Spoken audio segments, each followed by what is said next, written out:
এ কথা কয় না।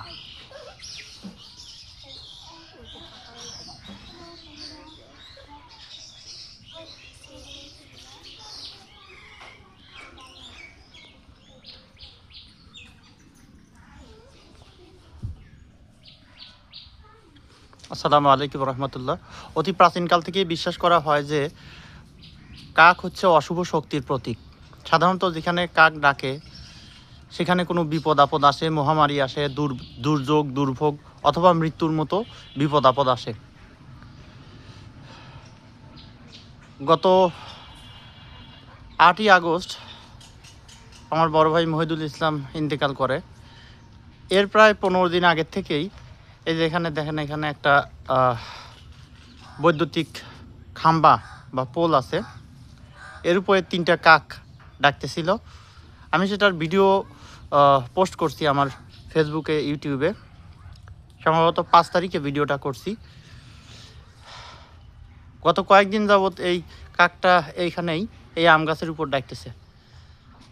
আল্লাহ ভালো জানে যে আসলে কার মৃত্যু অথবা কোন বিপদ আপদ দুর্যোগ মহামারী অপেক্ষা করতেছে। পৃথিবীর অনেক ধর্মে কাককে অশুভ শক্তির প্রতীক হিসেবে বিশ্বাস করা হয়। এমনকি উল্লেখ্য, বর্তমান পৃথিবীতে প্রায় 4200টি ধর্ম আছে জাতিসংঘের হিসাব অনুযায়ী।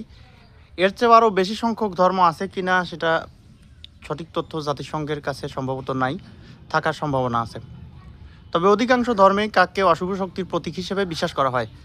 আর যেখানে কাক ডাকে সেখানে বিপদ আপদ, মৃত্যু, মহামারী, দুর্যোগ দুর্ভোগ। আর এমনিতেও আমাদের ইসলাম ধর্ম অনুসারে জিন এবং ইনসান, অর্থাৎ জিন পরি এবং মানুষ, এই দুই মাখলুক ব্যতীত 18,000 মাখলুকাতের সকল মাখলুকাতই প্রাকৃতিক কোনো দুর্যোগ দুর্ভোগ আসার পূর্বেই সেটা অনুধাবন করতে সক্ষম। এটা সৃষ্টিগতভাবেই তৈরি করা হয়েছে। আল্লাহ তাআলা নিজেই সৃষ্টির মধ্যে এটা সেট করে রাখছেন।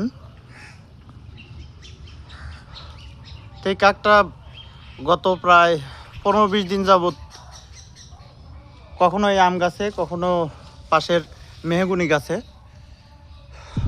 বসে ডাকে। দেখা যায় সকাল ভোর থেকে 9টা-10টা পর্যন্ত, এদিকে আবার দুপুরে আসে, এরপরে আবার বিকাল থেকে সন্ধ্যা পর্যন্ত, সন্ধ্যার পরে চলে যায়।